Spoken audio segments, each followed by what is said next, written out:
heroes are responsible for some of the most epic and action-packed moments of all time. Like, they will literally put their life on the line with zero hesitation, all in the name of justice and running fades. Like, these boys are fearless, so it only makes sense for them to be feared by whatever unfortunate soul that was unlucky enough to be classified as one of their ops. Like, yeah, we got rare cases like in the Avengers Doomsday trailer, where this man Dr. Doom literally blocked Thor's ult with nothing more than a cutesy-wootsy K-pop peace sign. Oh, hell no, man. What the fuck, man? But what about when these heroes aren't fighting universal level threats? All I'm saying is, just like a bone-shattering Ray Lewis hit, I would not want to be on the receiving end of that. And over the past couple months, we've been covering some of these certified superhero crash outs. So I thought now would be the perfect time to make a whole little mini-movie compilation, showcasing why you genuinely couldn't pay me to fight these heroes, bro. But first, real quick, big announcement. Crunchyroll has finally, after a long year, finally decided to release the Demon Slayer Infinity Castle movie from the shackles of corporate greed's Diddy Dungeon. So y'all already know what that means. For the first time in over 2 years, we finna be getting some more Demon Slayer content back up on the channel. So go ahead and grab your popcorn and get ready for Demon Slayer's August takeover. Stay tuned and stay ready, cause I'm more than excited for this generational run we finna go on. I got an absolute Batman video dropping next week, and then we locked. But anyways, I hope y'all enjoyed the compilation, and I appreciate y'all for rocking with me as usual. Now let's get into it. Captain America, aka Steve Rogers, America's golden boy and the first Avenger, the hero everyone looks up to, a man who's the living embodiment of American justice, personal liberty, and selfless service, a true defender of the defenseless. Psych!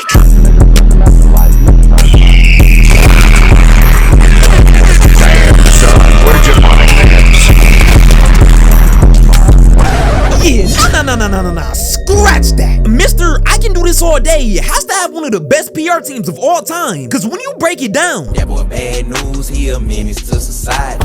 And I'm telling you, you couldn't pay me to fight Captain America. And I'ma show y'all why. So let me not even waste no more time. Make sure y'all go sub up to the second channel. I post on there almost every day. And go follow the Twitch so you can tap in with me when I'm live. All links are gonna be down in the description. Alright, so the boy, Captain America, specifically MCU Captain America. Love him or hate him, you gotta at least respect him, cause that boy cold. At a glance, Steve Rogers is the pinnacle of what it means to be a respectable hero. And yeah, I gotta agree with that for the most part. Cause out in public in the streets, this is where he shines. Smiling for the cameras, kissing babies, helping old people cross the street, the embodiment of perfection. But as soon as Steve get out in that field, fighting in them trenches, this is where them crash out tendencies start leaking out just a little bit. Bro will legit transform from Captain America to Soldier Boy with morals. Cause word to Drake and 21 Savage, at times, that's his treacherous little twin for real. Cause peep this right, in the first movie, Cap don't even do nothing too devious for real. Because when we first start off, Steve is this scrawny little loser who gets bullied for lunch money and stuffed in a locker on the regular. But once he gets that super soldier serum, Cap transcends into the American hero, doing his duty as a soldier, fighting in World War II, taking down Hydra soldiers left and right with ease, all while spreading democracy across Europe in the name of good old America. But as soon as bro got turned into a capsicle and woke up in the ice 70 years later, this is where the great shift happened. Like, I kid you not, the complete culture shock was too much for Cap to handle. Cause what do you mean smartphones exist, women and people of color actually have rights, my water fountains ain't segregated no more, and Obama is the president? Oh, and on top of that, Nick Fury is his new commanding officer. I know for a fact, when Cap was standing in his completely modernized Times Square, his first thought had to have been, do my eyes deceive me? Like, relax, bro. Or is this a nice person telling me what to do? But anyways, jokes aside, the first true evidence of the great shift was in Captain America Winter Soldier. It's a couple moments in the 2012 Avengers movies, but that can be saved for later. Cause I wanna focus solely on Cap, cause peep this right. First ever mission we see Cap in fresh out the ice is when him, Black Widow. Oh boy! Nope, I'ma stay focused, cause y'all be calling me down bad in the comments. So I'ma stay locked in and stay solely focused on Cap this video, I promise. Stop the cap. I'll run that back real quick. So the first mission we see Cap in fresh out the ice is when him, Black Widow, and a company of undercover Black Ops agents are sent to sea to reclaim this shield ship that just got boom ganged by some pirates. So they pull up to the scene like Prime Kobe, and this man jumps out of the battle bus with no parachute. I repeat, this man jumped out of the whip with no parachute in a straight free fall like Lil Pump's music career after Gucci Gang. Crashing into the sea like a torpedo, climbs aboard, and gets to work. And hold on, let me preface this entire scene before we get into it. Every single one of these people Cap is about to run through is a regular human. No powers, no enhancements. Just a normal boots on the ground type of soldier. So Cap chokes out dude right here with a silent takedown and is quickly on to the next. Yeeting is shielded, bro, to give him a vibranium Lex 200 pump straight to the chest. And off that one hit, I'm already knowing. Dude's ribcage is now the same texture as some sand on the beach. And both of his lungs collapse on impact, like good luck in the ICU twin. Continues by slide canceling and off the ricochet, points the other NPC in the back of the head, giving him dementia at the ripe old age of 32 years old. And just to be a capital D for dickhead, just like me in Fortnite, immediately goes to thirst his kill. And Cap's doing the dash around the outskirts of the boat until he finds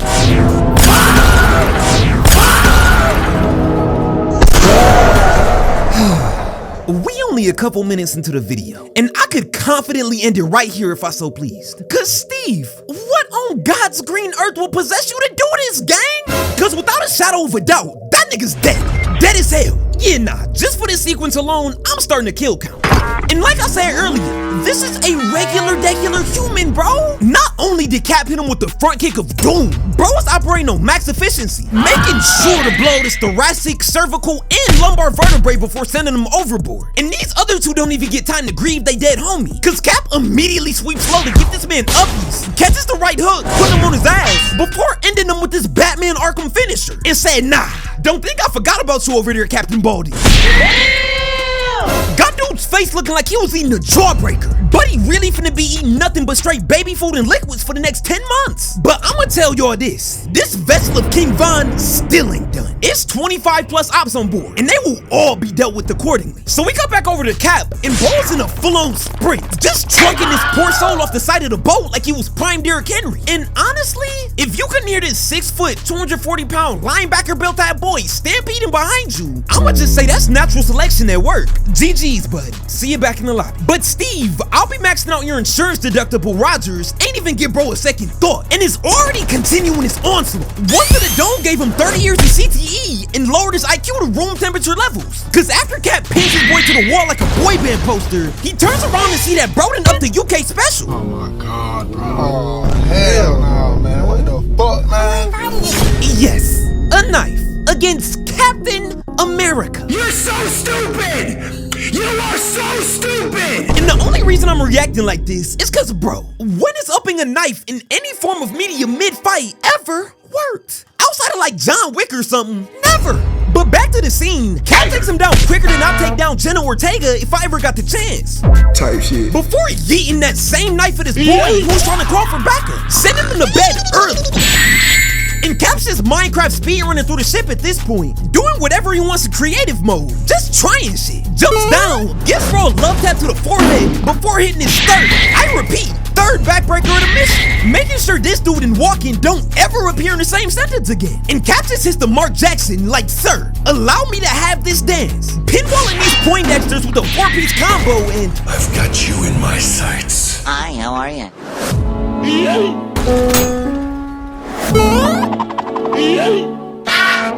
Steve, again, why the theatrics, gang? There is not one enemy on this ship you need to be doing all this for. Man's legit turned into an Olympic gymnast after seeing Beer Belly Tubby McTubster with zero on-court awareness chilling over there in the distance. And just said, yeah, let me go ahead and hit a triple twist and front aerial double somersault with the shield thrown bro for the funsies, before making light work of these other NPCs in front of me. Nah, check me out the game, coach, cause I'm done. Cause trust, I would've been in that hole acting like SpongeBob, straight up screaming, I surrender! But nah, outside of the people who were legit sent to their deaths by fighting Cap just now, nobody had it worse than dude right here. Cause at this point, Cap was just out there like LeBron when he was down 3-2 to the Celtics. Just out there trying shit, cause apparently he's tired of punching. A man saw a free lick sitting right there in front of him and dealt him a fate worse than death, blowing out his eardrums with his shield strike that started playing Sexy Red on max volume on impact. Had bro out there like these.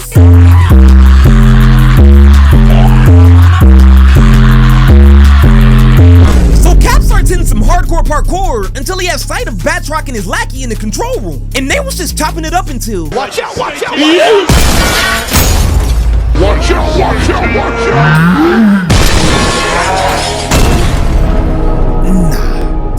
Captain Vaughn is moving different. Like, you would really think these boys kidnapped Peggy or something, man. Cause there is nobody on the planet that can convince me this wasn't a kill shot. Like, nah, fuck a 200 pump. This was an OG heavy sniper headshot. So Batroc skedaddles out of there with Cap hot on his trail after retrieving his shield, turning into the Sneak Nation president as soon as Cap started trying to relay some info over comms. And A, hats off to this man Batroc, cause he has balls of steel for trying to run the ISO with Cap. Just spamming leg kicks, knocking Cap over, and even goes for America's dick. What? And I'm crying. This is the most elite soldier the ops have, and bro legit has no bag like Giannis. Running Dunk Boy and Kick Spam Man can be the new dynamic duo. So these two continue to scrap, with Cap perfect parrying all of bro's attacks while getting in a few kicks of his own. And seeing that his bread and butter ain't working, Batroc ends up resorting to my favorite activity of all time, rage bait. Filthy American. I thought the captain was more than a puny little shield. Oh, say less. And I'ma let y'all know now, Cap took that personally, cause bro immediately sheathes his shield, takes off his helmet and says, "Oh, you must not know the real me. Cause I bleed red, so the skies can stay white and blue. Now run me my ISO, fuck nigga." Wait, can you say that? Who gon' stop me? Dog, all I gotta say is, Cap must have popped his old or something, cause he started beating the brakes off of that boy. Batroc wanted the ISO this whole time, but little did he know, it was a mismatch. Like, gang, he is not taking you serious. Like, look, bro is aura farming mid-fight. Girl, I wish I could save you. Then ends up tackling bro through the door and finished with a straight right that sent him night-night and said, "America, fuck nigga. The only good thing the French produce is Wemby and croissants. What the fuck is a kilometer?"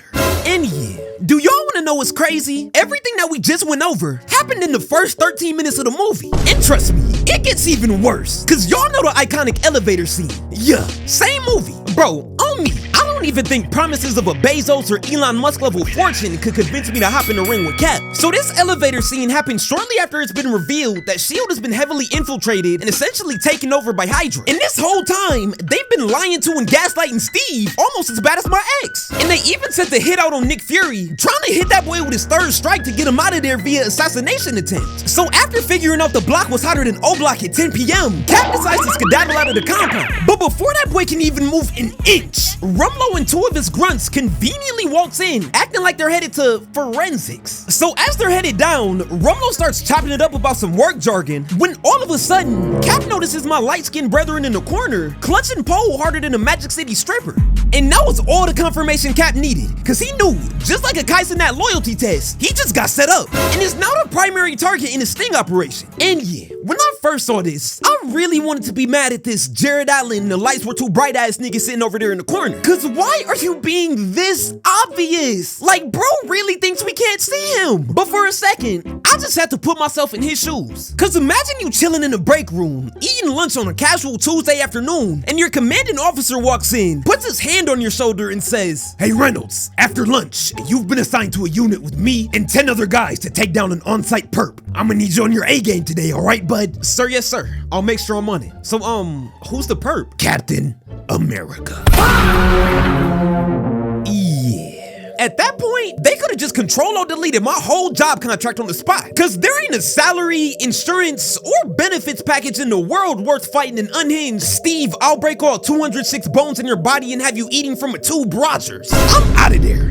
Gone. So the elevator continues going down and makes a stop at the next floor where several of the most big and brolic Secret Service and military dudes enter. And Cap slowly starts moving towards the front where he notices another one of my fellow black brethren displaying the worst acting skills known to man, faking the convo, all while sweating like a fat kid at recess. And y'all, just peep the look of utter disgust that Cap is giving bro right now. And you can't tell me bro wasn't cooking up a couple slurs in his head during this exact moment. So the elevator stops again and the sumo squad enters. And at this point, the jig is up. Cap ain't playing around no more. Visibly annoyed at the fact that they even thought this goofy ass plan had a chance of working, Cap goes ahead and delivers one of the coldest lines in the movie. "Before we get started, does anyone want to get out?" With no words, bro instantly ups the taser that gets perfect parry. And all these dudes just start piling on the Cap, just like how Rod Wave be piling food onto his plate. And hold on, nah, pause real quick, bro. Cause why is this man pinned to the wall like he's getting the most vicious buns of all time thrown back on him? Like, yeah, Mr. Fivehead may have got thrown into you, but dog, you a big body. You took one storm ticket HP from that. Niggas really be fake demons.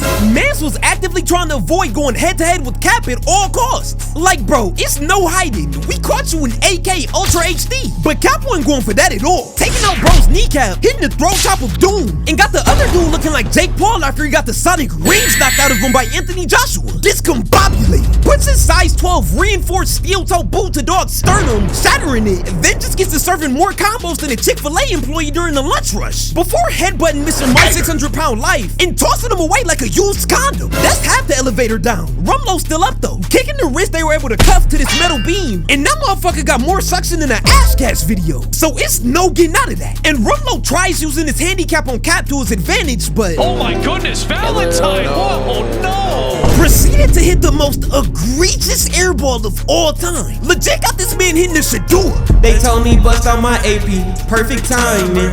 Third time's a charm though, cause Rumlo gave Cap straight back shots with his taser, and has him stun locked for all of 2 seconds before backhanding him, making him Go to the moon.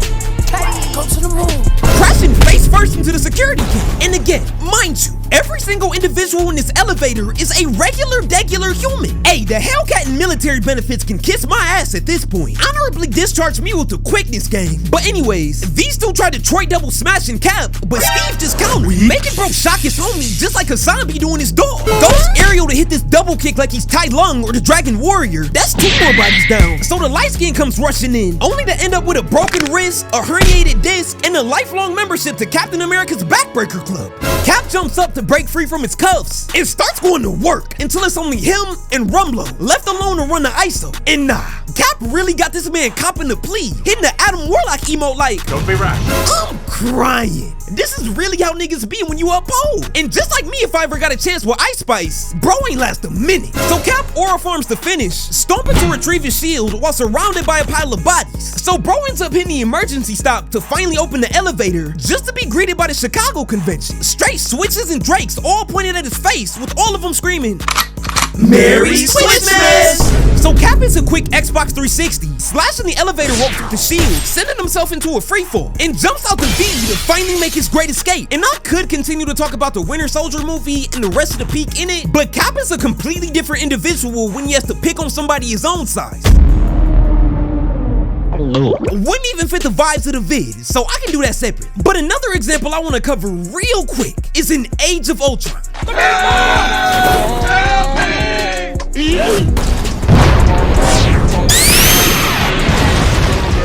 Yeah, nah, Cap. I don't care if this produced one of the coldest group IG flicks for the OG Avengers. The aura cannot hide what you are. You and Goku are the same. Like, bro, under no circumstance should you ever let either one of these boys know they got the upper hand on you. Cause why are you out here committing all this tomfoolery, doing all this extra shit for the fashion when you could have easily knocked these boys out? Nah, I'm crying. This man Cap really starts fighting 30 times harder as soon as he finds out he's in bot lobbies. Talk! Don't make me crack your skull and look for the answers inside. Oh my god. I'm gonna count to 1, and then I get mad.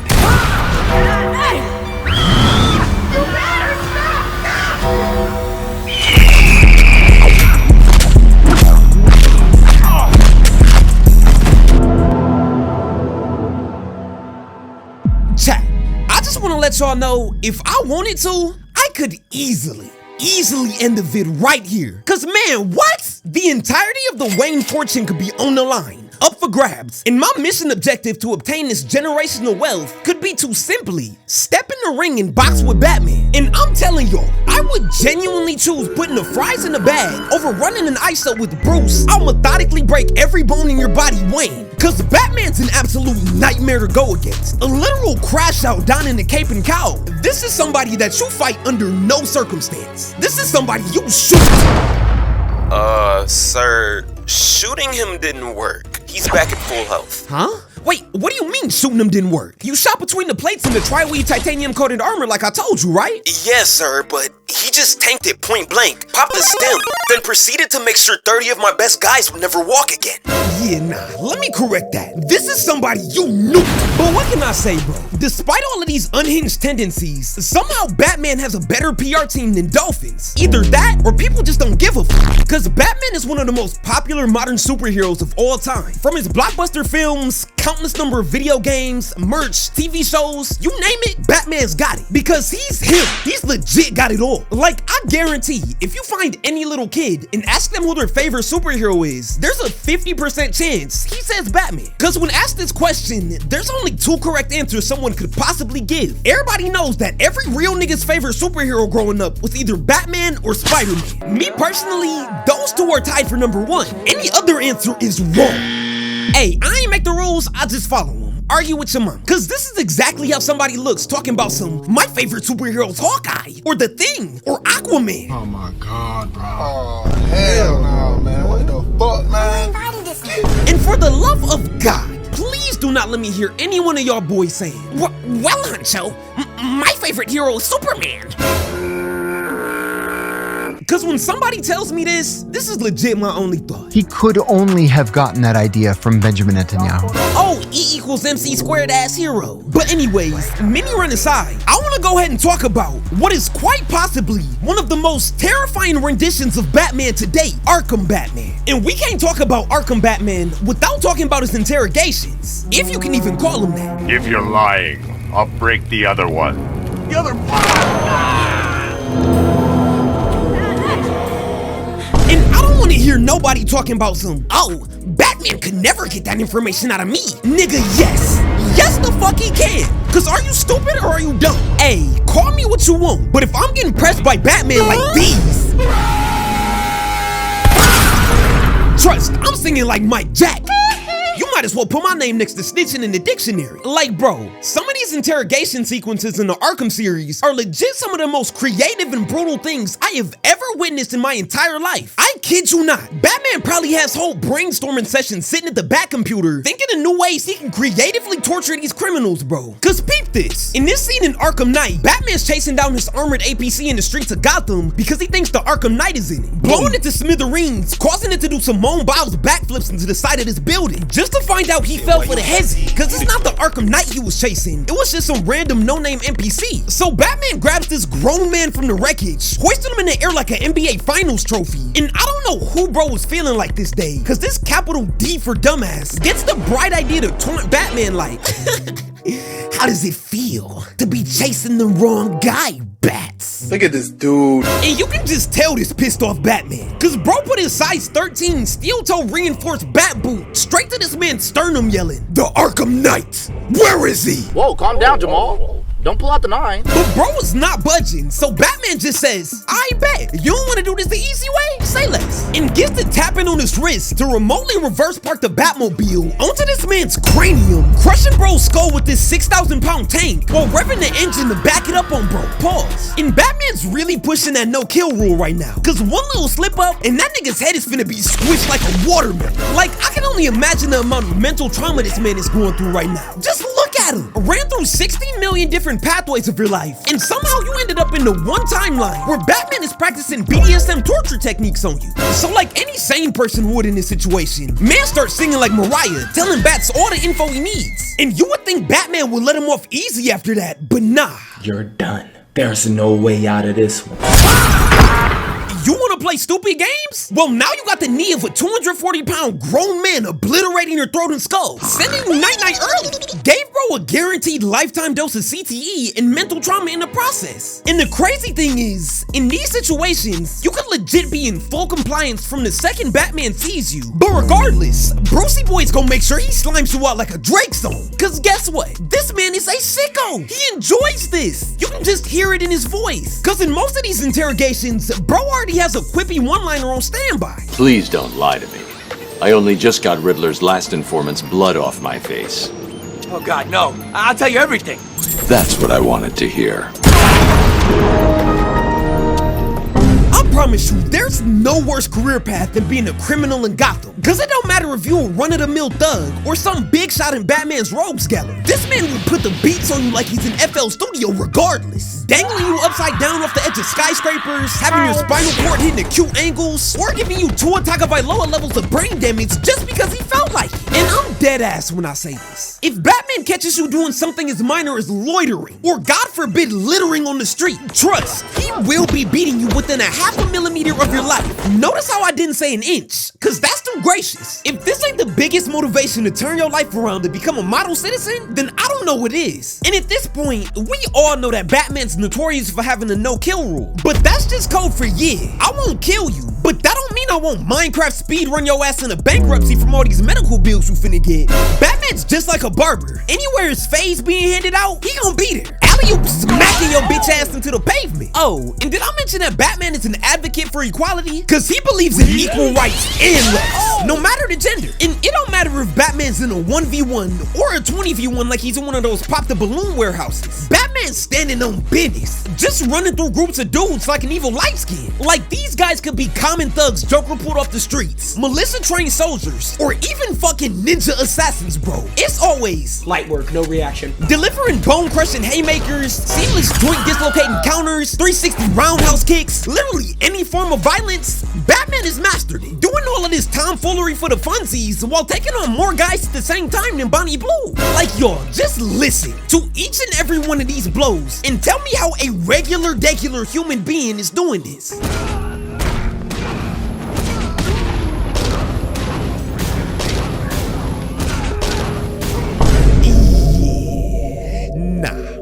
Be held at gunpoint and forced to listen to Huncho on a 24-hour loop than deal with this, bro. Not to mention that the suit upgrade in Arkham Knight has this man moving quicker than DJ Khaled on his way to his next meal.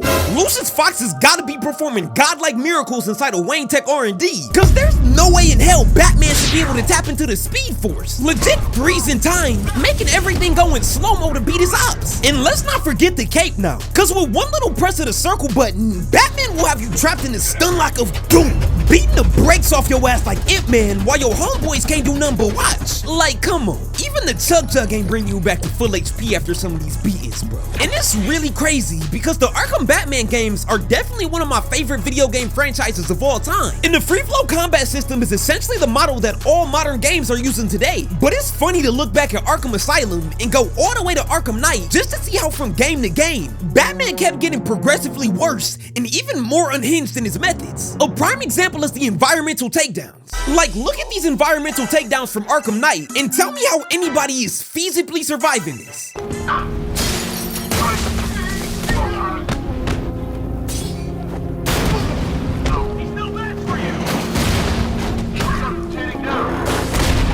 My point exactly. And up to this point in the vid, I've legit just been talking about Batman running straight hands with you. I ain't even begin to mention the absolutely stacked arsenal of vehicles and gadgets he has at his disposal to walk you down with. Starting with his $1 billion tank, the Batmobile. Not only is this thing essentially indestructible, except for when the plot needs it to be, but it also has enough destructive power to solo squad wipe an entire army's worth of drones, helicopters, anti-personnel tanks, you name it. And I ain't even finna go in depth into what he has in the Bat Belt. Just know, whatever creative tool the plot dictates Batman needs to put straight BTA on you, he has. And my fault, y'all. This video is supposed to be over Batman as a whole, but this deviant from the Arkhamverse is such a menace that he's taking up a ton of the runtime. But anyways, just to prove that Batman be moving like a prime King Von disciple, no matter what universe he in, we gotta talk about the best live-action Batman fight scene today. Snyder vs. Batman, Ben Affleck's Batman v Superman warehouse fight. And before we even get into it, I just want to leave y'all with this fact right here. A little bit of food for thought, right? Batman was moving so viciously in this that we legit have licensed doctors doing whole ESPN play-by-play commentary breakdowns of the injuries he was handing out to these boys.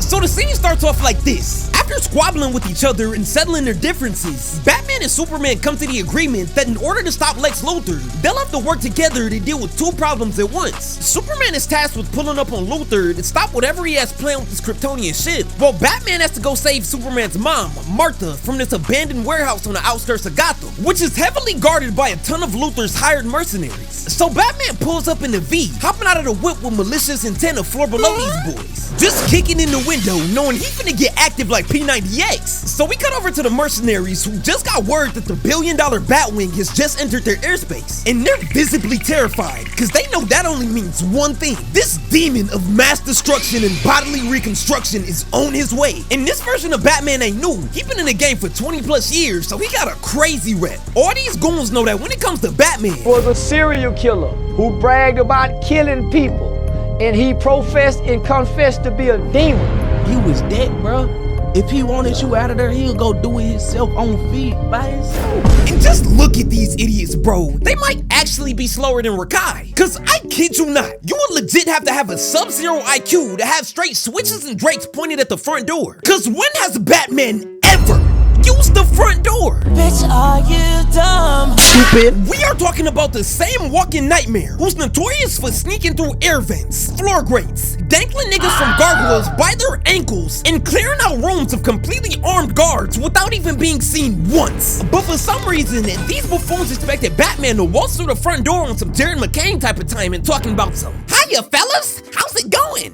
And like I said earlier, play stupid games, get stupid prizes. So while all these goons have their eyes laser focused on the door like Sidney Sweeney was doing jumping jacks in front of it, Batman burst through the gap like Bijan Robbins, coming through the floor with this Arkham-esque floor grate takedown, throwing mini bombs on each of the grunts' guns to disarm them. Cause he said, I know you YNs are notorious for switching down your ops, but back in my day, we threw straight hands. Now run me my fade.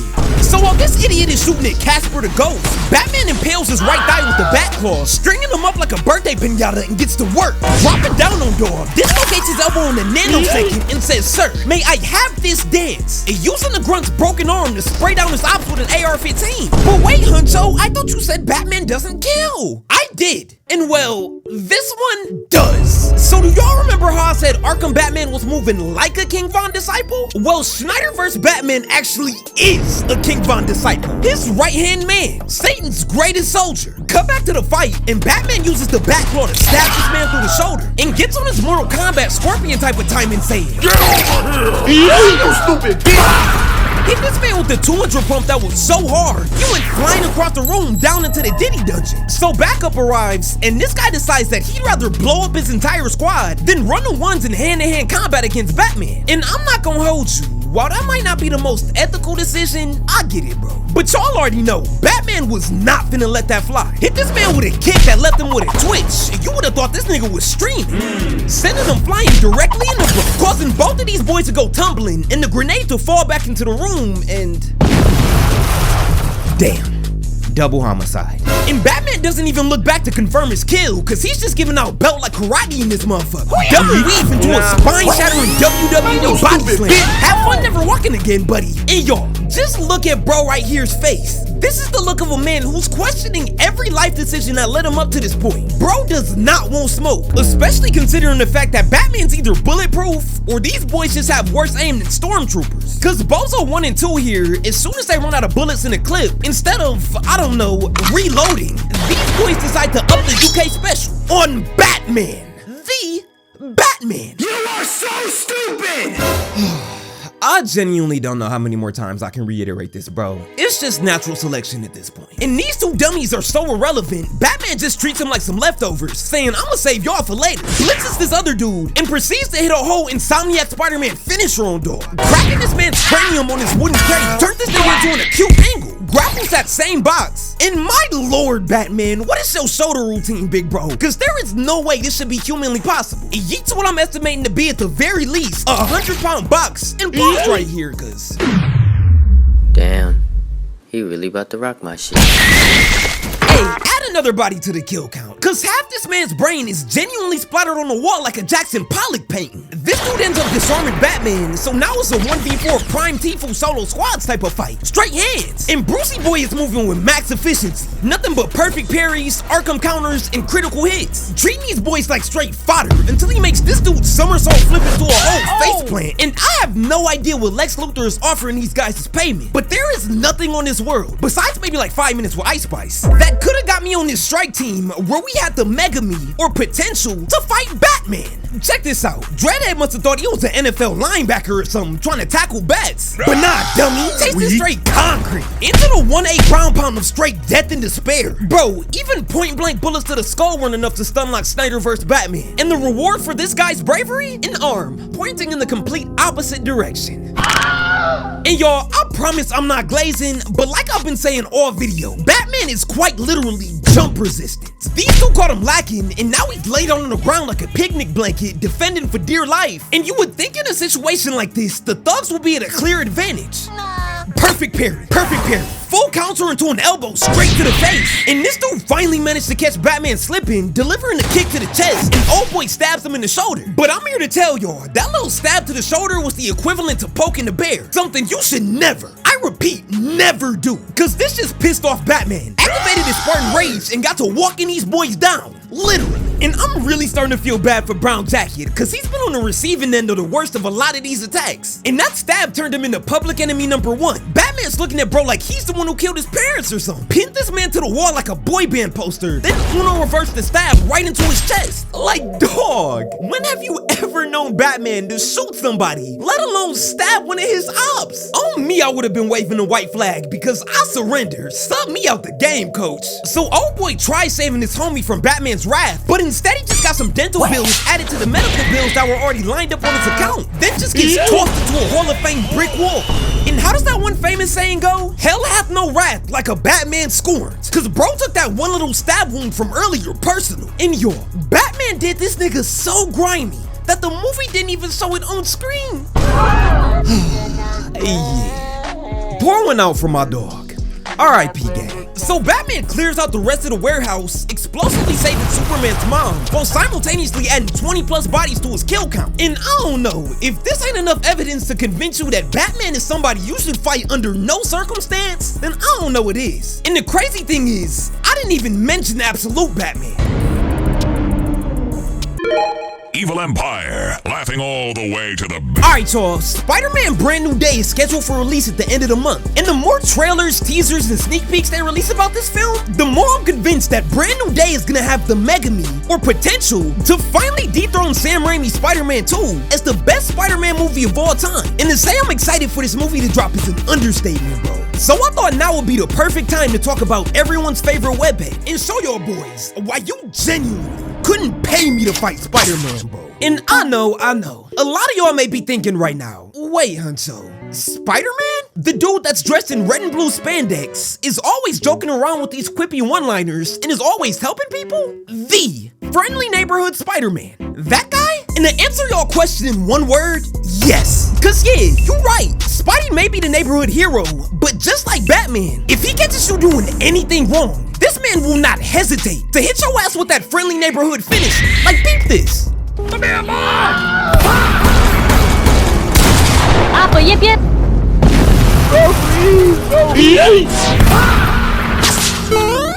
Hi. Ho ho ho. Green giant.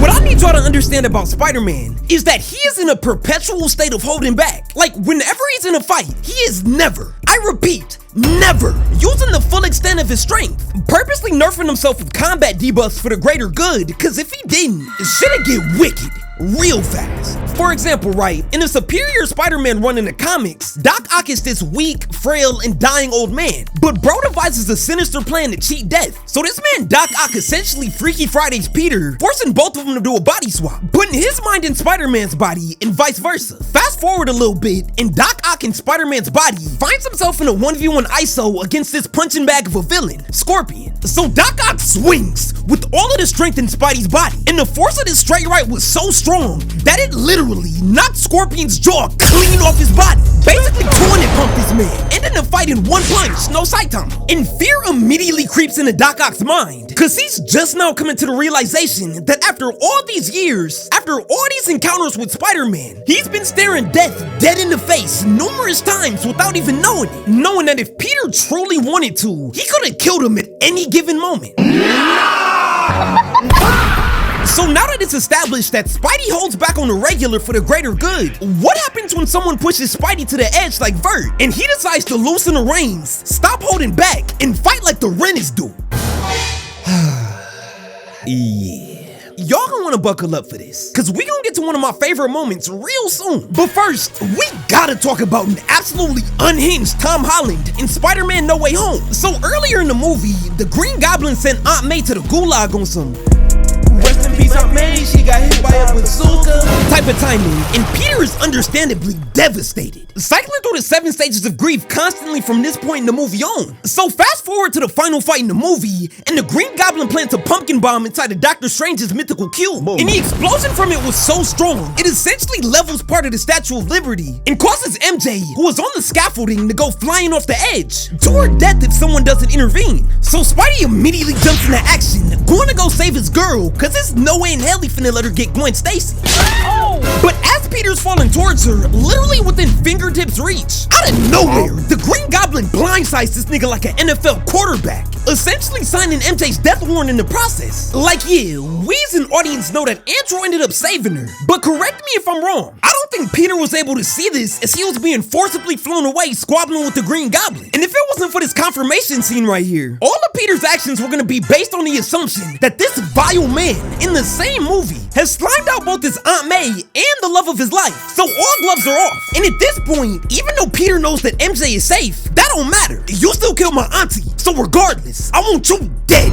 So these two both go crashing down on the destroyed ruins of Captain America's shield after Peter sabotages Goblin's glider with one of his pumpkin bombs. And just to confirm my point from a few seconds back, bro, look at Peter's face and stance right here. Nothing but ill intentions for this man. So Goblin starts trolling, talking about some poor Peter, too weak to send me home to die. But we all know Spidey wasn't going for none of that at all, so he just coldly replies, no, I just want to kill you myself. So ain't no more talking. Insta speed blitz into a double web weave. Oh, I think you got something stuck on your shoe, fuck nigga.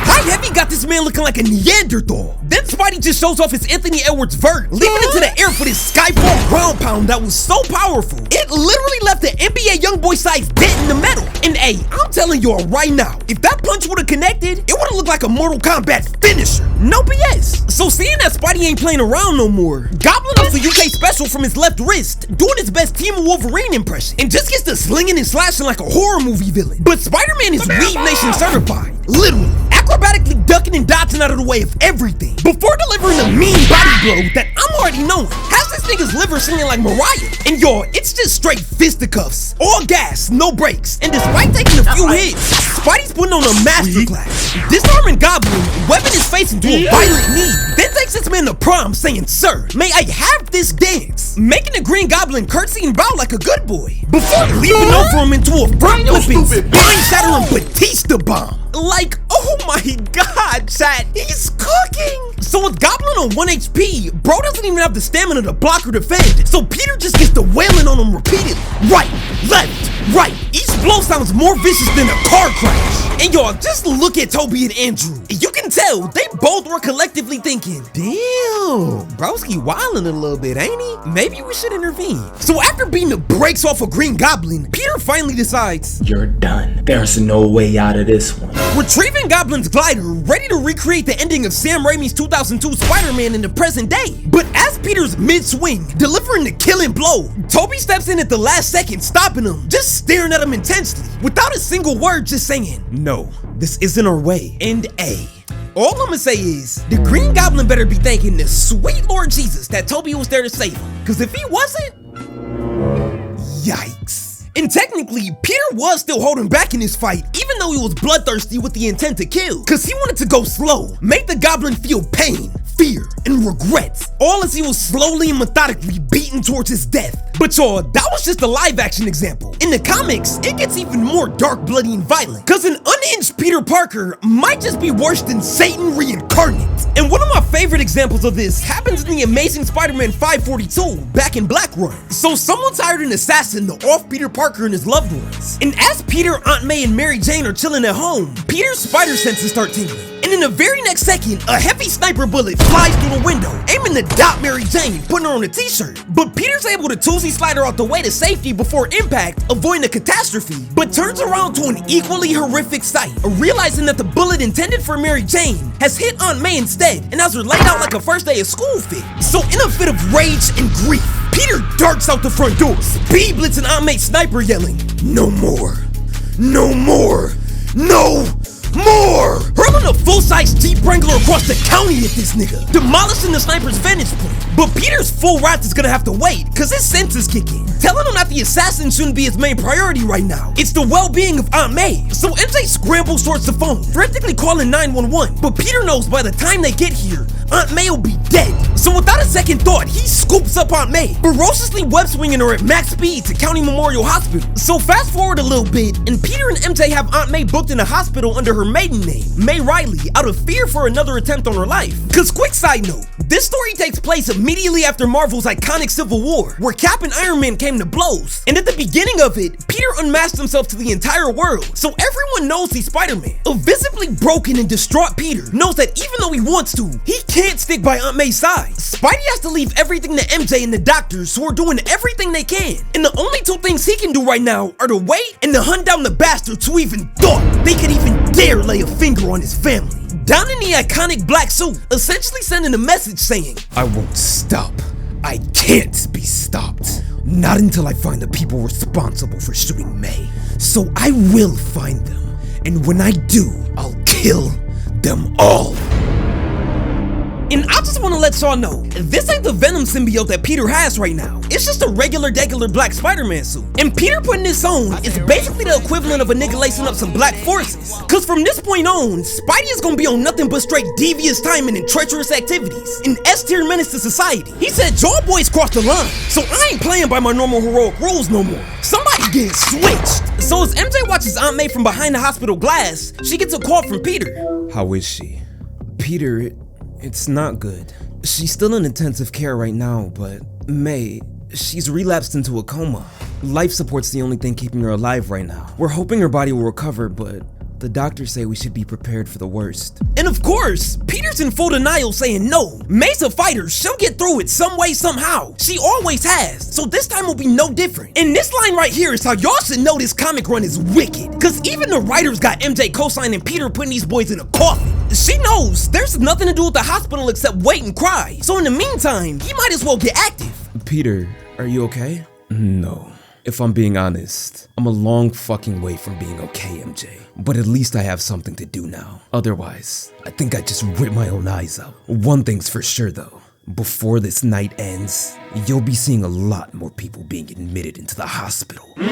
So Peter takes off into the rainy New York City night, lightning and thunder booming in the background, with his only lead on the assassin being the names of 4 black market gun dealers who are notorious for not ratting out their clientele. But Spidey knows, with the right motivation, he'll be able to fix that very easily. Pulling up on each and every one of these boys like a prime SCA mid-range, effortlessly running through the first 3 bodies like a school thought until he reaches the final gun dealer, giving this grown man uppies in his matching cutesy-wootsy red PJs before violently tossing bro to the wall for trying to lie to him.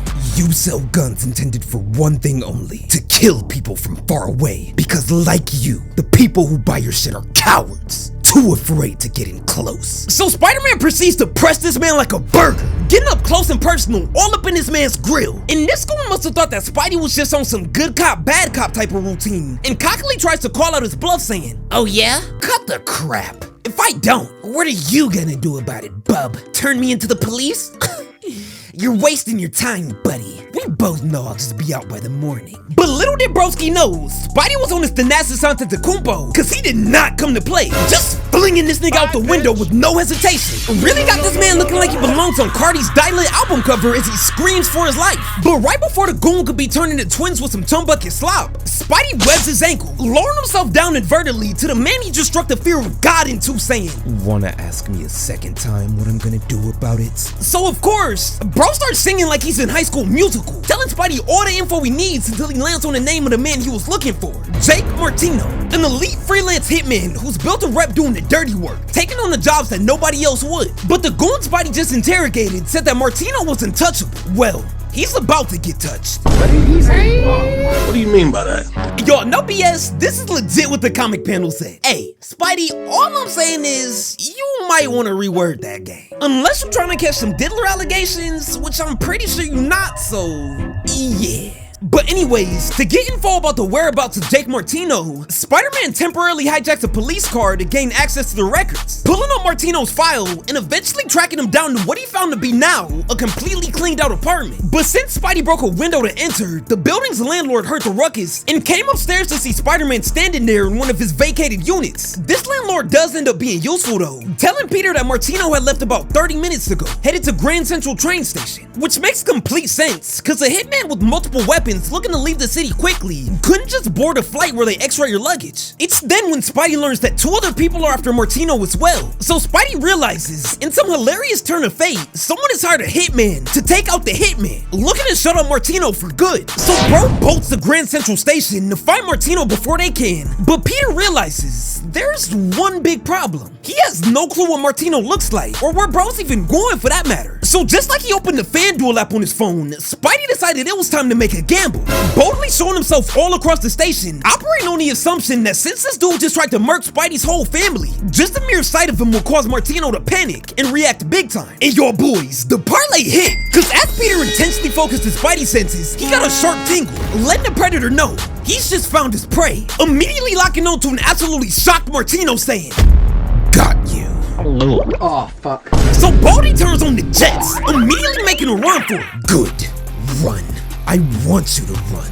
I want you to know how it feels to be hunted, cornered like the rats you are, outgunned, doomed, a literal dead man walking. Oh my god. Oh my god, y'all. I know Martino's the bad guy in this situation, but I couldn't even imagine myself in his shoes. I'd be shitting literal bricks, cause ain't no way, dog. This might be worse than a chase scene in a horror movie. And the crazy thing is, running is completely useless, cause you know for a fact, Spider-Man is 1,000,000,000% faster than you. This is just like putting DJ Khaled in a race against Usain Bolt. It's unwinnable. And as he's getting absolutely walked down by Spidey, Martino is pulling everything out of his bag of tricks, spraying the Draco, Uzi, even the sidearm pistol, but that don't work. Spider-Man just cracks this man's arm down the middle like a Kit Kat, making him drop the weapon. Pick it up. You've still got one good arm. Go ahead. No, I said pick it up. Not so easy when the other side fights back, huh? Not as easy as shooting an old woman through a window from across the street, is it? Huh? Answer me. Spider-Man wails on Martino, breaking his nose and causing his glasses to go flying. You shot her! You cowardly shot my Aunt May, like the punk bitch you are! Please, shut up! You didn't show any mercy, so why should I? Spider-Man grabs the beaten and battered Martino by the shirt collar, literally standing on business, literally in this man's grill like some barbecue on the 4th of July, making sure this nigga gets the message, with tears filling his enraged eyes. Listen, your fate is sealed. I'm going to kill you. After you tell me who hired you. Tell me now, and I'll make this fast. Hesitate, and I'll drag you to the depths of hell and back, making you experience levels of pain and suffering you didn't even think were possible. Drip feeding your worthless soul to the devil, making you beg me for death. Chat, alright, I know I added a little bit of flair and sauce in there with the voice lines, but y'all, you telling me that this is a hero? Yeah, I could end the video right here, cause good lord, I would not want to be on Peter Parker's bad side. But anyways, Martino's about to give out the name of the person who hired him, but out of nowhere, multiple gunshots were blasted at the duo. Peter acrobatically leaps out of the way, but Martino's dome hits the pavement, knocking him unconscious. Spidey throws a Josh Allen dart, attaching the Spider Tracer onto the shoe of the gunman, saving him for later, as he knows the priority is still Martino. EMTs rush in to help the grunt, whisking him away to the same hospital as Aunt May in the ambulance as Peter follows behind. Peter unmasks and realizes the dramatic irony in the fact that the same doctors who are desperately trying to keep Aunt May alive are the same ones who will be nursing this scumbag of a human being back to good health. So as Peter's thinking is over, MJ comes rushing into the waiting room to meet him with nothing but terrible news. Peter, it's May. She's not gonna make it. Life support's the only thing standing between her and death now. And as these two are in understandable distress, the Spider Tracer from earlier goes off, alerting Peter to its proximity. So Peter wastes no time, immediately sliding on this nigga like a playground to find the mysterious gunman from earlier on a phone call with his boss. Spidey quietly sneaks up on the guy, weapon in his mouth, listening in to the voice on the other line, which he recognized immediately. A sinister man who'd been calling all the shots in this operation, even though he'd been securely locked in a prison cell this entire time. A kingpin of sorts. Fisk, I should have known it was you.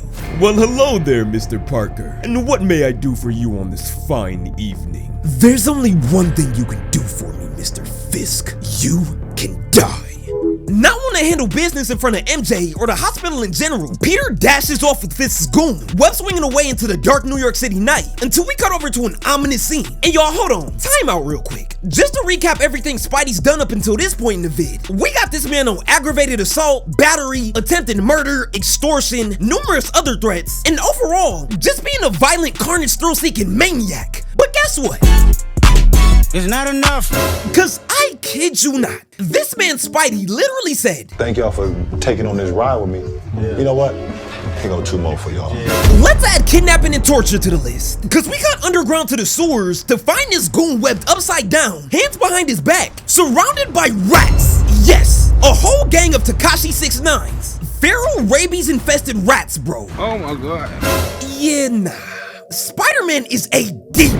And the cherry on top of all of this is, as this goon, whose name is Jim, is screaming to the top of his lungs, literally begging for his life, we cut over to see this man, Peter, menacingly aura farming on a web of his own creation, backlighting the background too, making him look even more intimidating. And I don't even think I've said it this video yet, but nothing is scarier than a Spider-Man who's not cracking jokes. Peter legit starts a whole villain monologue about the food chain, predator and prey, as the rats slowly descend on Jim, prepared to become predators themselves by eating them alive. But before they get the chance to, Spider-Man steals Captain America's whole flow, flinging a trash lid in his own webbing, causing Jim to go tumbling down, sending Jim off with not a threat, but a promise, explaining to the terrified man that Spider-Man's family is off limits, so we better let the entire criminal underworld know. You peons and little men with your guns aren't the predators in this food chain. I am.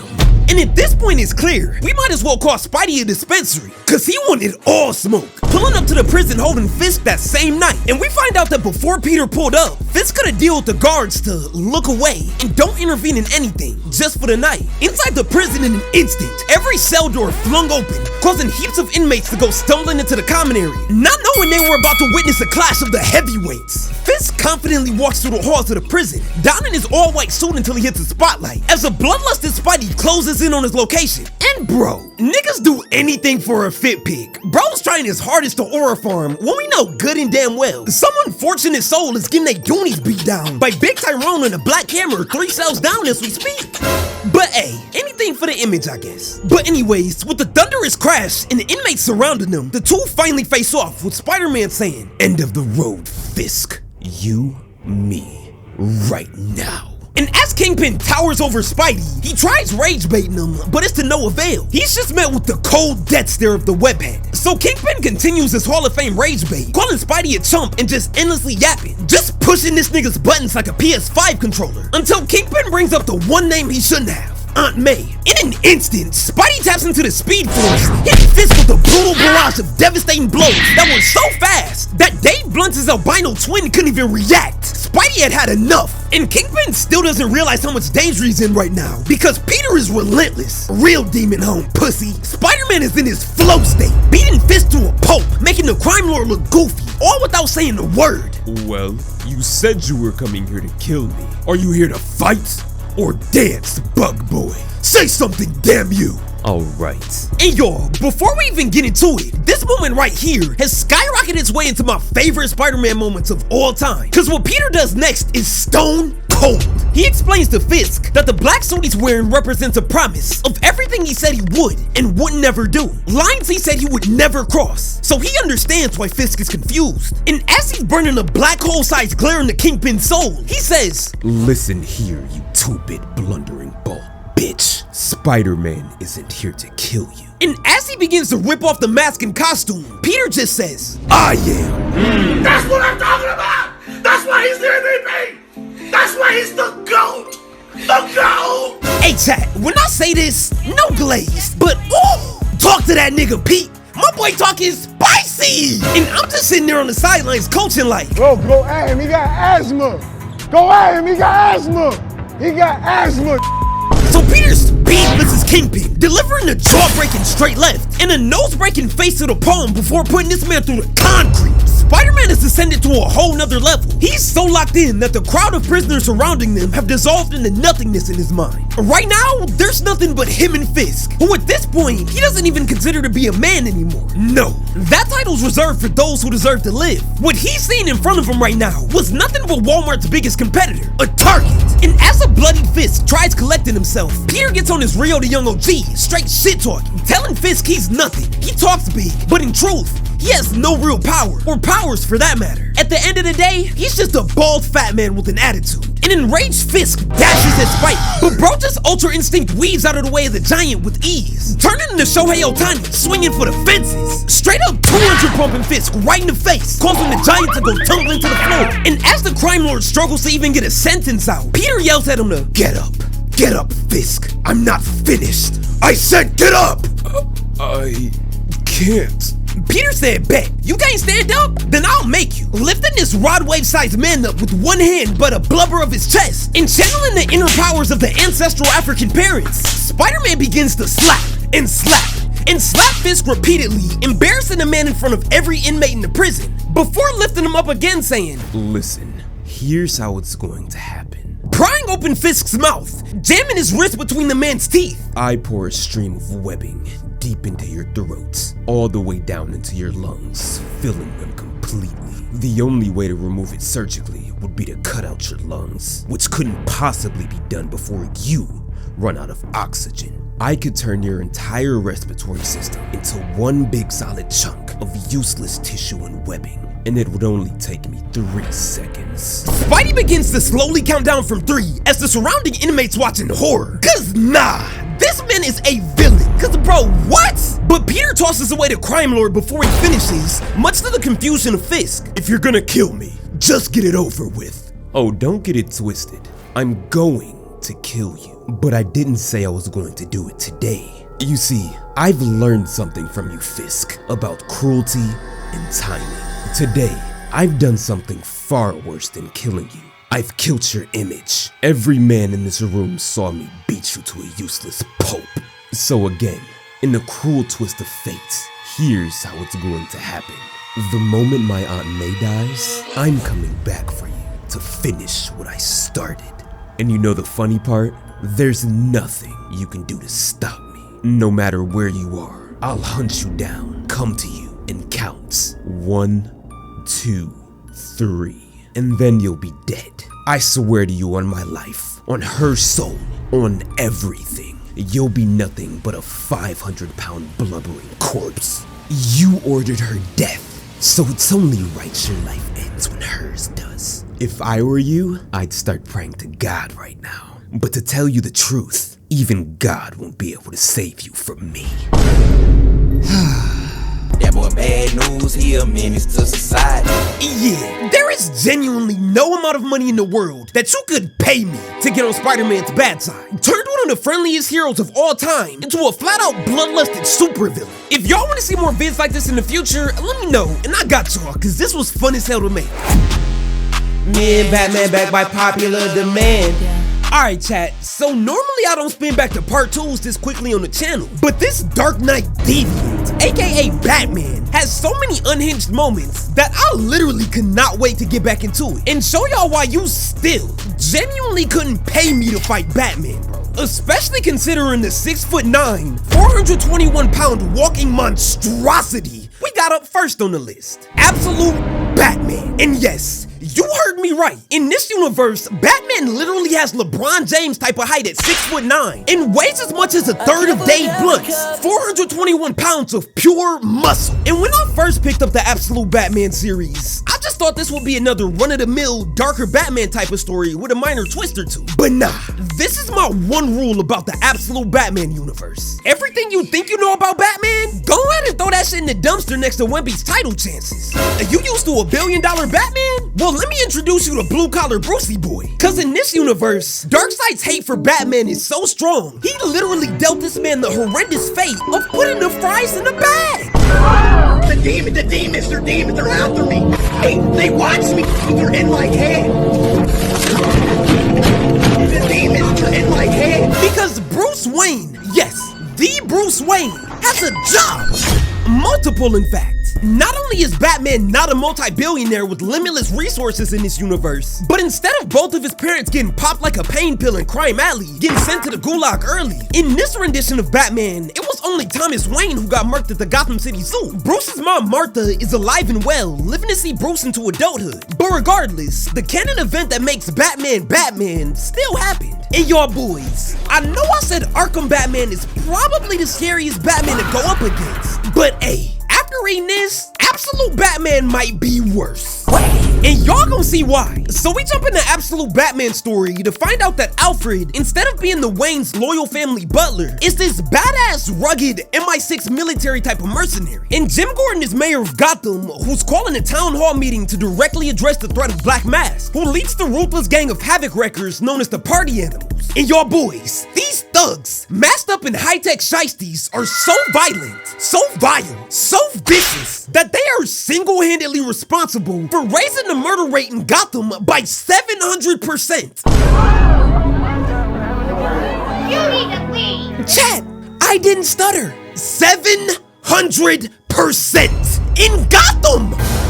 One of the worst fictional places you can live in, where you can literally get a 5-bed, 4-bath luxury penthouse for no more than a piece of pocket lint, chewed bubblegum, and a Coi Leray album. Yeah.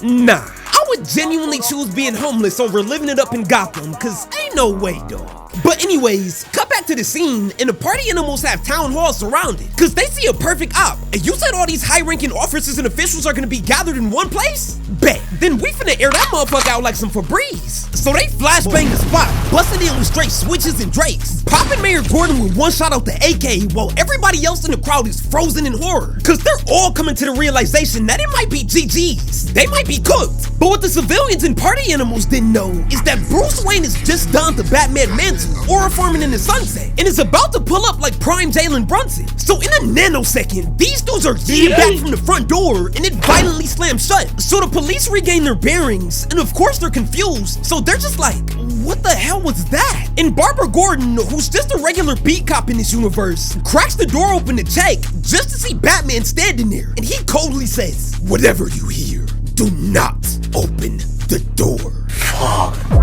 And do y'all know how I said the Party Animals are just a gang of carnage crazies? Well, Absolute Batman is a believer in the golden rule. He said, anything you do to my city, I'll do to you 10 times worse. Without killing you, of course. Cap. Yeah.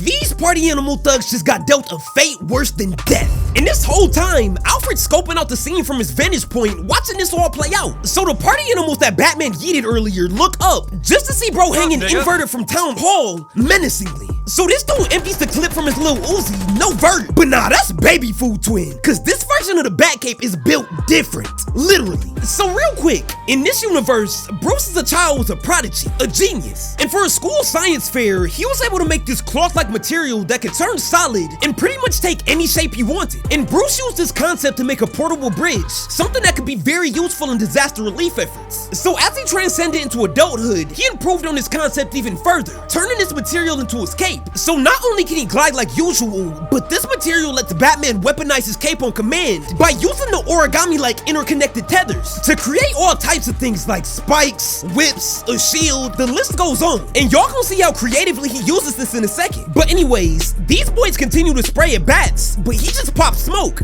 See what I did there? Man, you corny! Descending from the heavens like a dark angel, putting every last bit of that 421-pound frame on dog, crushing his throat. And you expect me to believe he's alive? So Batman just hooks this other Party Animal by the neck with the Batcape, yeeting him across the county into the 3rd story of this apartment building. And my goodness, Batman struck the fear of God into old boy in the red right here, cause he got this man hitting the Venom emote. No. Wait. But nah, it's too late to cop the plea now, twin. Taste this pole. Hey y'all, we are watching a master at work, cause Batman uses his cape to pogo stick himself in the air, hitting the Suni Lee splits to Kung Fu KO these dummies. And just look at the before panel of these boys, cause it's hilarious. They couldn't even fathom how creatively they was finna get fried. And the Party Animals must think they the Golden State Warriors or something, saying they're strength in numbers, with like 10 of them bull rushing up the stairs at Batman. But nah, triple batarang collat. Then Batman shows off his Louis Vuitton Duffy, cause he's in his bag right now. With the mixed martial arts, Brazilian Jiu-Jitsu, Muay Thai, delivering bone-crushing strike after strike to mow these boys down, leaving the trailer. Bodies, bodies, bodies, bodies! And like I said in my first Batman vid, he's enjoying this. Cause tell me why Absolute Batman, instead of just having normal bat ears on his cowl, multi-purpose them motherfuckers into 2 twin daggers so he can pull them out on command like Sung Jin Woo, to brutally but precisely slice these boys up like a surgeon, just bloodily taking out all the party animals one after the other, purposely missing their vital arteries by just enough to make sure they survive. So as all this chaos and carnage ensues, this behemoth of a man, known as the Hand, pushes to the front of the crowd yelling, "Move!" donning this massive razor-sharp meat cleaver that he's handling with ease. And I'm not exaggerating when I say this weapon is huge. I don't know, maybe the Hand is compensating for something, but that's just my guess. But anyways, the Hand is what I'm gonna call the equivalent to a mini-boss in the Arkham games. Stronger than the rest of the goons, but at the end of the day, he's still fodder. You there. This Hand has killed more people than you can count. Now, I'm gonna give you one chance. Get the fuck out of our way.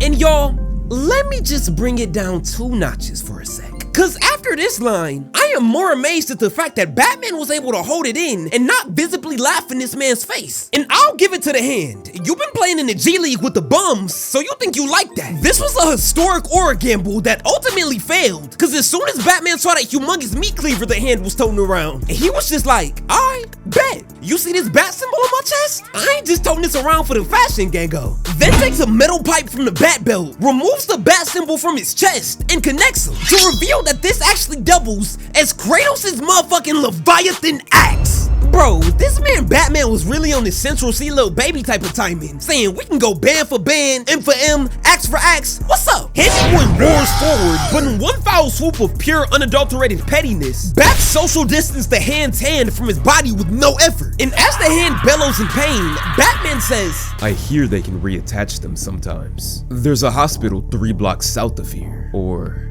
is it east? I can't seem to remember all of a sudden. Either way, if I were you, I'd run.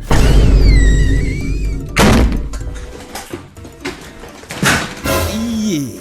Absolute Batman is an S-tier menace to society, cause bro, what? The Hand pulled up confident as can be, gassing himself up like crazy, all for Batman to just hit him with the You went live and said you pop niggas. You don't pop niggas. You went live and said you whoop niggas. You don't whoop niggas. You went live and said niggas know how you get down. Nobody know how you get down. So Batman just yells, "Get out of my way!" And the rest of the goons, seeing that Batman just no-diff their #1 guy, are just standing there stunned, looking more terrified than Floyd Mayweather when you tell him he has to read out loud in public. But anyways, the party animal goons start to dip, knowing they don't want no type of smoke with Batman. But Alfred already had a trap set up ahead of time, blowing the staircase to smithereens. And like I said earlier, Alfred is this MI6 type of mercenary now, and his contact tells him it's time to stop spectating now and go get in the field, so it's time to engage. So bro speed blitzes into the smoke with his legendary tac shotgun in hand, pointing the barrel right at Batman's dome, cocking it back saying, "That is the sound of a DC-34 automatic shotgun, sonny boy.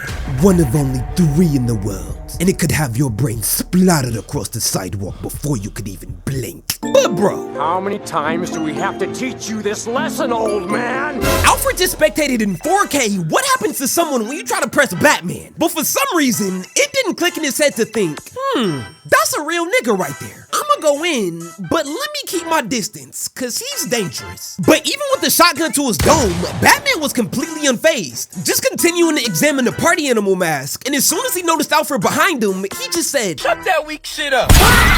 Cracking this man like me if I ever got a chance with Pumped with Perry. Boom ganged his shotgun and says, sounds dangerous. Then just casually dips from the scene after leaving the trail of straight carnage and running Alfred's pockets, taking his prize shotgun for himself. Like bro, this was just one appearance by Absolute Batman, and I'm already knowing I do not, under any circumstance, want to get on this man's bad side. But anyways, after this, Alfred kept following and observing Bruce. He already knew he was Batman, but he wanted to know more about who he was as an individual, his routines, habits, work life, etc. Just waiting for the perfect time to spin back and strike. So that day finally comes as Bruce is posted up in one of his many stash houses. And this one is a completely abandoned and vacated top floor of a skyscraper. So Alfred closes in on Bats, who's already aware of his presence, pistol in hand. But before Alfred even has the chance to do anything, Bruce emerges from the shadows with the beam of Alfred's DC-34 shotgun pointed directly at him, Uno reversing the situation from earlier. So Alfred, knowing he just got caught in 4K, says, "Put the gun down, kid. You're no killer." With no hesitation, Batman just 200 pumps him right in the face. Got this nigga ragdolling. And I don't care what anyone says. I know Batman altered the gun to be non-lethal, but in real life, this is a kill shot. Point blank shotty to the dome. You are not surviving that, bro. Your brain is mush, pudding, jello, smoother than an NHL hockey rink. And the last panel is just straight up disrespectful. Not only did Batman go into the Call of Duty gunsmith to turn Alfred's shotty non-lethal, but after hitting him once, while Alfred was on the ground on 1 HP, Bats tossed the gun back to him, basically saying, "Here, I'm done with this shit. You can have it back, little bro." Then acts like he's playing GTA 6, stealing his motorcycle, which is on the top floor of a skyscraper, mind you. Just saying. You know, you're not the only one who follows people. And anyone who knows Batman media should know what's coming up next, cause there's 3 guarantees in life: death, taxes, and Batman aura farming. Cause bro pops a wheelie, breaking the glass to go flying from the top floor, which is 1,000 feet in the air. And some of y'all may be thinking, wait, Huncho, this version of Batman doesn't have powers, and that motorcycle can't fly. How is he surviving this? So y'all remember that cape I talked about earlier, right? Well, yeah. Bruce used that to glide him and the motorcycle down to safety. Mean IG flick in the process. Just straight aura, bro. Pure aura. And Alfred, that's 2 times in 1 chapter, Gango. You may need to hang up that jersey and go into retirement, cause nah. And y'all, I don't know, this demon, Absolute Batman, may need his own separate video, or multiple, cause this was just the first volume of the series. Hey, if y'all wanna see a dedicated Absolute Batman vid, or just for me to cover more of them in the future, let me know down in the comments. But anyways, just to even further prove that Batman is not worth fighting no matter what, we've gotta talk about Robert Pattinson's version, the Batman. Cause while this version of Batman wasn't moving like Ben Affleck's, that boy was still dropping a smooth triple-double on the heads of these Gotham thugs, putting straight belt to ass all movie. Like at this point, I'm pretty sure we all know the iconic intro monologue, where I kid you not, a year 2 Batman was literally off the backboard lobbing himself aura before he even graced our screens, setting the tone for the entire movie. But anyways, we pick up in Gotham with this regular dude getting off the subway, not knowing he's getting followed by a group of all my exes, straight clowns, cause they can just sense bro has that Ivy League or MIT tenured professor type of money, and is all brains, no brawn. So he should be an easy lick for this young buck they trying to initiate into the Goofy Goober gang. So they walk him down, getting ready to make the professor play 5 Nights at Diddy's. But Junior looks up into the sky to see that signal, so he knows it's a possibility shit could be getting sticky real soon. And before these boys even get a chance to start, the goons all hear a heavy clatter in the distance, making them all turn their heads like a shorty with the craziest buns just walked past, just for them to hear nothing but this. These loud-ass thunderous footsteps like a titan was approaching, and Batman emerges from the shadows with a menacing aura. So the group leader peeps this and immediately turns to his goons like, "Hey fellas, get a load of this guy. The hell are you supposed to be?" In this one line here, let me know exactly how this scene was finna go. Cause Big B don't even say nothing. He just calmly and methodically walks up to bro, who's throwing a machete, might I add, and like a neurologist, starts getting surgical in that bitch. Perfect parry on the machete and left jab, then a straight right into a backhand like he was playing tennis. Oh, that right elbow? Yeah, you ain't gonna be using that no more today, twin. Runs this man's mouth, pause, 200 pump into another backhand, and a quick 2 jabs to create some separation. Then just gets the pile driving this nigga like he was trying to put his body through the concrete. And to answer bro's question from earlier about who he was, Batman just coldly replies, "I'm vengeance." That's what I'm talking about! That's why he's the MVP! That's why he's the GOAT! The GOAT! And all these goons are scared out of their minds. But nah, real quick before we proceed, run that back, Turbo. We gotta hit that rewind button. Cause after all these years, I'm just now noticing something. Peep this. Before Batman and the group leader got into it, look to his left. Man's right here is recording, watching his homeboy get beat relentlessly in Apple ProRes 8K Ultra HD. Oh nah! There's a 1000% chance that these boys are absolutely frying his ass in the group chat after. Bro's never gonna be able to live this down. That's negative aura. Jump back to the present, and it's a 20v1 like Drake versus the rap industry. But guess what? It do not matter. Despite taking numerous hits, he's walking each and every one of these boys down in his flow state. And Buddy right here realized boxing wasn't for him and tried up in pole, but stupid. This bat's bulletproof, Gango. And Batman is visibly ticked off, cause here we are running an ethical fade, and you wanna ruin that by bringing a Glock to a fist fight? Just started staring at man's like, No, no, no, no, no, no, no, no, don't do that! And I don't even need to say it, cause Batman made sure to do this man the absolute worst. Putting a shock to his system like static, and just like a towel, he wrung that boy out. And this was the perfect representation of how Pattinson's Batman operates. He's only in his second year, so he's still more than new to the game. But this man will genuinely throw hands without hesitation, walking into anywhere with his fists clenched, scouting the environment for anybody trying to get active. And another prime example of this is the Iceberg Lounge scene. So Batman pulls up to the front of the club because he wants to interrogate the Penguin, hoping to get clues about the murder of Mayor Don Mitchell. And I know in my last vid I said Batman never takes the front door, but just like Satoru Gojo, the Batman is the sole exception. So the door opens with Bruce saying, You know who I am. I'm here to see the Penguin. The Penguin?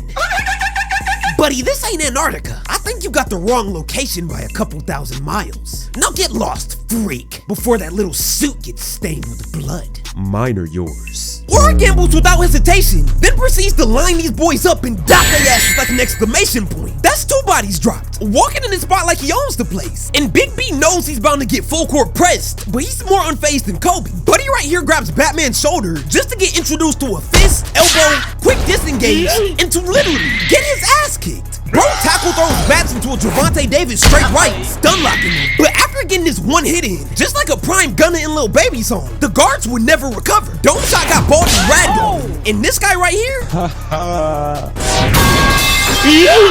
And Batman's just Minecraft speed running through the club security team at this point, putting all these boys on fraud watch. And my brother, this is not Dick's Sporting Goods. Where did you get a bat? Hey, he must be new or something, cause one thing the Arkham series taught us is that weapons have a very low chance of working against Batman. You better off just throwing hands, cause with one little press of that triangle counter button, that bat is getting Uno reversed right back at you. And what do you know? In 4 fucking seconds! My prediction came true. And just like that, random goon number 36 just hand gifted this crash out a deadly weapon. Cause bro, look at this stance.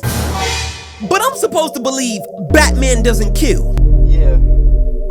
So to try to stop the chaos, this dude ups a Glock with his switch, but guess what? That don't work. This man turns into Paul Schemes, launching the bat like a baseball with textbook pitching form, delivering a 100-mile-per-hour dot right to this man's face. Just Johnny Cage this nigga out the spot, hitting him with a finisher. Happy early retirement, Gango. And all this chaos, carnage, and destruction was to simply get to and talk to the Penguin, who I want to let y'all know he didn't lay a finger on. Yeah, I've seen enough. Leave this demon alone. Bitch, I'd rather die! If y'all want me to continue this series or even cover other characters, let me know down in the comments. But hey, if you enjoyed the video, be sure to drop a like, hit that sub button for me, and turn on post notifications so you don't miss an upload. Follow me on Twitch so you can chop it up with me when I go live, and sub up to the second channel for even more new content. We're on the road to 10K subs, so lock in with me. If you haven't already, join the Discord to stay updated on everything. All links are gonna be down in the description. And as always, I appreciate the support here on the main channel. Like, I couldn't do none of this without y'all, so thank you. So,